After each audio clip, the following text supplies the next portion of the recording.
Already ஒரு video போட்டிருந்தேன். அந்த வீடியோவோட கண்டினியூட்டி தான் இது. என்னென்னா உள்ளார தான் ஃபுல்லாக க்ளீன் பண்ணுறேன்.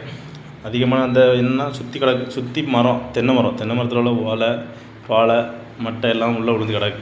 அதனால் இதெல்லாம் சுத்தமாக க்ளீன் பண்ணால் தான் குளிக்கிறதுக்கு அழகாக இருக்கும். ஏன்னா பொதுவாக சின்ன பிள்ளையில் எங்கள் அப்பா தான் எனக்கு நீச்சல் படிச்சிருந்தது அந்த இடத்துல.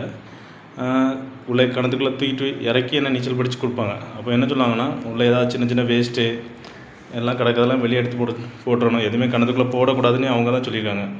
அதனால் சின்ன வயசுலேயே எங்கள் அப்பா இதில் என்ன சொல்லியிருந்தனால நான் எப்போ போனாலும் குளிக்க போனாலும் கிணத்துல எந்த வேஸ்ட் வந்தாலும் எடுத்து வெளியே போட்டு தான் குளிப்பேன். அதை தான் இப்பவும் பண்ணியிருக்கேன். ஆனால் என்ன கண்டினியூஸாக அந்த கிணத்துல குளிக்கிறது நீட்டாக இருக்கிறதுனால நீட்டாக இருக்கும், குளிக்கிறதுக்கு நல்லாயிருக்கும். அதனால் இந்த கிணத்தோட ஆழம் பார்த்திங்கன்னா கிட்டத்தட்ட ஒரு 60 அடி ஆழம் இருக்கும். இப்போ ஒரு 10 அடியிலே தண்ணி கிடக்கு. வறட்சி டைமில் நல்லா கீழே போயிடும். அடியில் ஃபுல்லாக படி இருக்கும். நான் உங்களுக்கு வறட்சி டைமில் அது படியோடி இருக்கும்போது வேறு வீடியோ போடுறேன், ஓகேவா? இப்போதைக்கு இந்த வீடியோ, நெக்ஸ்ட்டு இன்னும் குளிக்கிற வீடியோ அடுத்த இதில் போடுறேன். Okay, bye friends.